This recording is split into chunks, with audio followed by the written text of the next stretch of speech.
Guys, welcome back to another video, man. Today, this is a late night edition, you know, but I decided to improvise, So, my dad just posted a video. Go check him out on Mic'd Up Sports.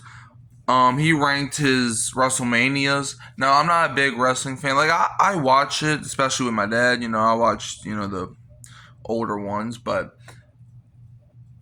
I decided to rank something else. I'm going to rank the 11, because I'm mainly a football channel. I'm going to rank the 11 Saints quarterbacks that I have watched play football. Okay? I have seen 11 Saints quarterbacks play. And I'm talking about start a game. I'm talking about start a game. So we're going to go from worst to best, obviously. At number 11, this one was a two-horse race for number 11. It was always either going to be Jake Haener or Ian Book. Both guys have only ever started one game. However, I'm gonna put number 11 Ian Book, because Ian Book has only started that one game. Like, he started some preseason games, but he only ever started that one game, and he's never played football since. Like, he's been on practice squads, like third string opportunity, like quarterback, but he's never ever played a game other than that one Monday night game against the Dolphins back in 2021, where he was 0 for 8. Well, no, I think the Saints were like 0 for 8 on third down. I think he only completed like 2 or 3 passes. Like, it was terrible. Terrible. Like, I forgot the stat line, but he was bad. Ian Book's on number 8. I mean, not number 8, number 11. Now, number 10 is Jake Haener. Because Jake Haener,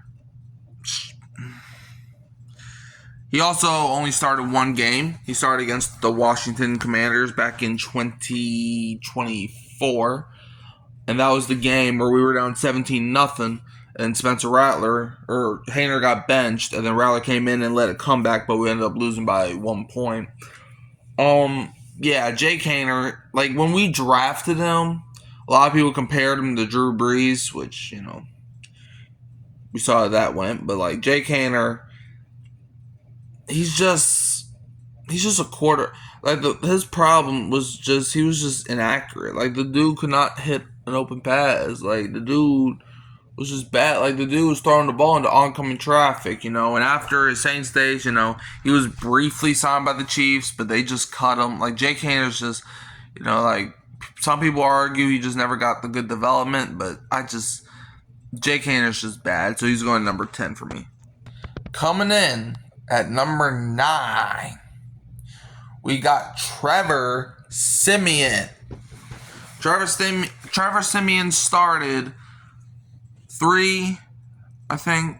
I don't know. He started a few games back in 2021 when the Saints had Jameis Winston, but then he got hurt against Tampa Bay. Trevor Siemian stepped in. And against Tampa Bay, he actually did pretty good. The Saints actually beat Tampa Bay with Tom Brady. But then after that, he just went. Like, then we played against Atlanta the week right after. And we started off terrible. I think we went down, 24-6? I don't know. It was bad. But then Atlanta did what they always do. They blew the lead. Saints came back, took the lead just for Atlanta to win the game at the very end. And then I'm like, okay. I mean, Trevor Siemian's not great, but maybe we can win it. And then he just fell off the face of the earth. Throwing pick 6 against the Eagles. Got blown out by the Eagles. Like, it was just bad. Like, it was bad.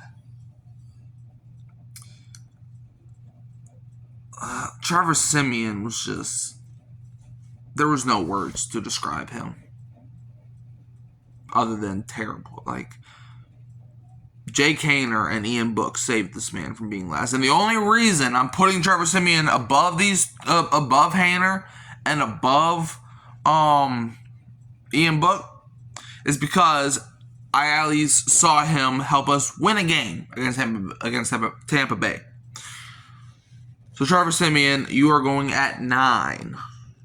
At number 8, we got Andy Dalton. Now, Andy Dalton was a guy that we signed back in 2022 to be the backup quarterback to Jameis Winston.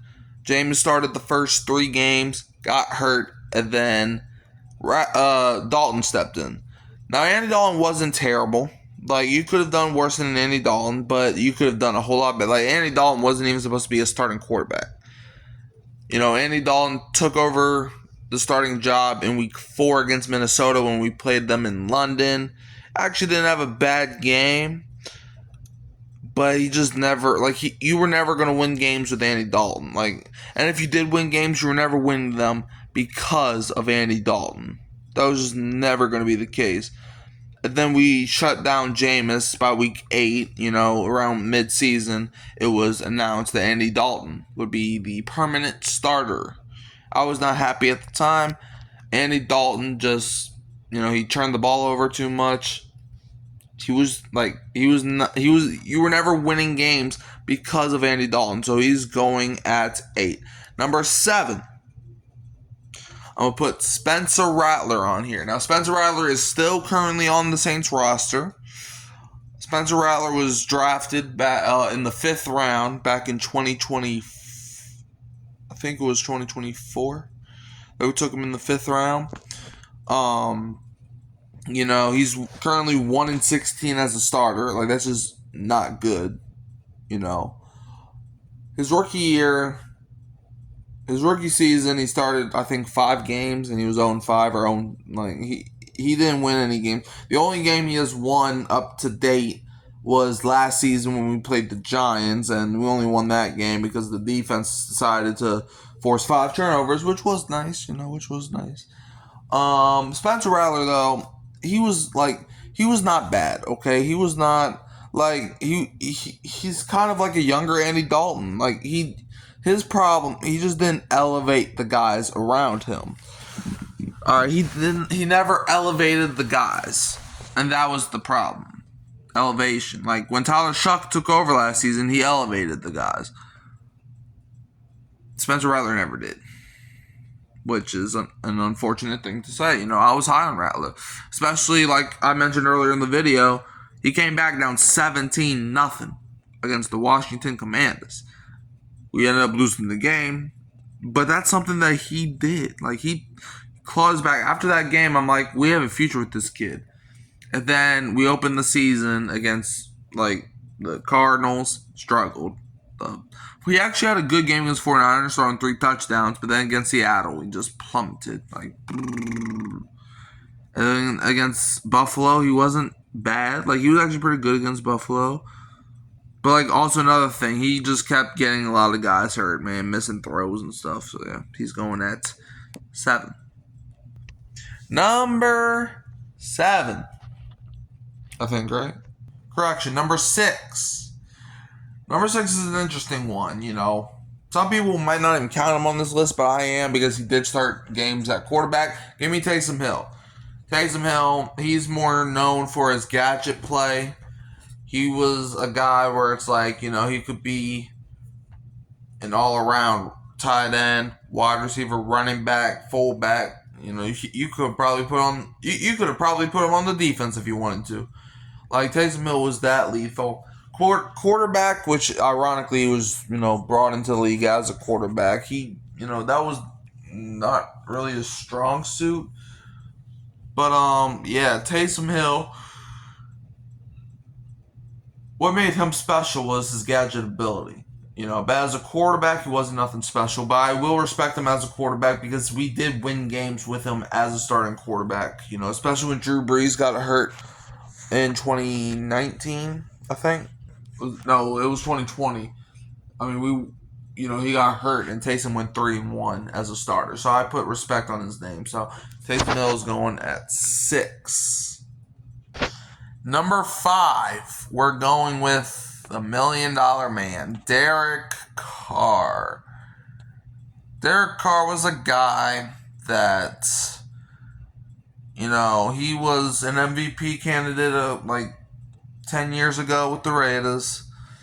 But the Saints signed him back in 2023 to be the starting quarterback and hopefully win this bad division. He didn't do that, you know. Instead, we went 9-8, then we went 5-12, and then he would end up retiring. But his time in New Orleans, he was just, you know, he kept getting injured a lot. He was checked down merchant. Like, the dude could not complete a pass. You know, like, okay, that might be a little harsh. Like, Derek Carr was not terrible. Don't get me wrong. Like, he had stretches where he looked like an elite quarterback, but he also had boneless mistakes. Plus, his character arc is terrible. Like, he's just not a good quarterback for the locker room. So I think Derek Carr, he's at number 5. And then number 4, the 4 quarterbacks I have left on the list are Drew Brees, Teddy Bridgewater, Tyler Shuck, and Jameis Winston. At number 4, this one's tough. It's either going to be Jameis or it's going to be Bridgewater. And I think this one, at number 4, I'm going to put Jameis. All respect to Jameis. I mean, Jameis, like, the reason I had him above Derek Carr was the success, right? Like, Jameis, yeah, he didn't play no playoff games with the Saints, but he had us on the trajectory of making the playoffs. In 2021, you know, the Saints were 5-2, and then he gets hurt, and then we missed the playoffs. Jameis Winston was a guy that when the Saints signed him, you know, he was mocked, you know, as the 30 touchdown, 30 interception guy. But then Jameis came here and he had 14 touchdowns to only 3 interceptions. Right? So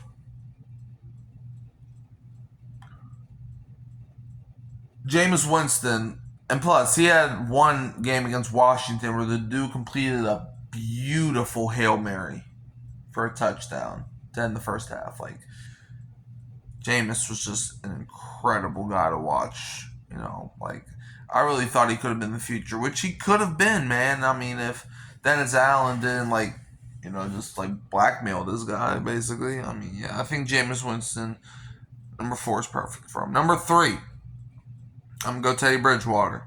Yep, I got Tyler Shuck that high already. But I'm going Teddy Bridgewater at number 3. Why? Because he only, I think, really played with the Saints for 1 season, I think. I think he might have been on the team for more, but he really only got, like, meaningful action in one of the years, I think. Back in 2019, Drew Brees gets hurt, right? Drew Brees gets hurt against the Rams in week 2. And Teddy Bridgewater comes in, and the Saints did not lose a game under Teddy Bridgewater. And that was beautiful. It wasn't like he was getting carried, no. That guy was passing the ball all over the field. Like, Michael Thomas's 149 reception season was that year. And 5 of those games was with Teddy Bridgewater. The season where Michael Thomas broke the single season reception record was with Teddy Bridgewater.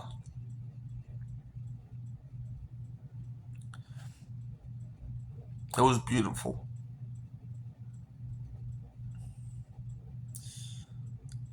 Like, Teddy Bridgewater was only asked to play serviceable, and the dude played absolutely amazing for 5 games. And the Saints went undefeated in those 5 games. Yeah. Number 2, now these 2 are pretty obvious, for me at least. Number 2, now some people might not have him as high since it was just his rookie year, but at number 2, you got to put Tyler Shuck. Tyler Shuck was drafted last year with the 40th selection. He was an old rookie quarterback, old for rookie, and the dude played. Well, the dude started the season as the backup and then came in and tore everyone apart, man. His numbers weren't spectacular, no, but the dude was second for Offensive Rookie of the Year. Like, the dude came in halfway through the season and was just balling. Like, he didn't start great, no, but he came in Like, we won 4 straight games for the first time in like 5 years almost. So, yes, Tyler Shough, man, was just incredible. And number 1, this was obvious. Yes, I watched the end of Drew Brees' career. I started watching football back in 2018. The Minneapolis Miracle, fun fact, well, not fun for me. And the Minneapolis Miracle was the first Saints game I witnessed. And whoa. So yeah, I was able to catch a little bit of Drew Brees' career. So yeah, number 1 is Drew Brees. I mean, even the years I watched his MVP caliber season in 2018, which I feel like was his last elite season before the injury started piling up. You know, his arm strength started deteriorating. I mean, Drew Brees is literally, and I know a lot of people don't agree with me. A lot of people guzzled the Kool-Aid of 7 Super Bowls and claim Tom Brady's the GOAT. But in my opinion, the GOAT will always be Drew Brees. Because it matters. Like, rings, or there's some stuff that matter that's more than rings. Like, rings is not a quarterback stat. Rings is a team stat. Okay? Like, yeah, sometimes, like, your quarterback needs to be elite for your team to go win Super Bowls. But, like, the amount of times this man had to carry the Saints out of the mud and bring them to glory was just beautiful. I mean, like, the dude should have had 4 Super Bowl rings, man. So, yeah, that's my list. So, to recap the list: Drew Brees, Tyler Shough, Teddy Bridgewater, Jameis Winston, Derek Carr. Number 6, I believe I put Taysom Hill. Number 7, Spencer Rattler. Number 8, number 8, Andy Dalton. Number 9, Trevor Siemian. Number 10, Jay Kaner. Number 11, Ian Book. Do y'all agree with the list? Let me know. You can always find me at Hurricane Mike, Kyle Phelps, and Come On In Sports Network. And I'm leaving you as always with the who dat and don't be a failed Kansas fan, because I guarantee you all of the quarterbacks I named are better than Matt Ryan all time.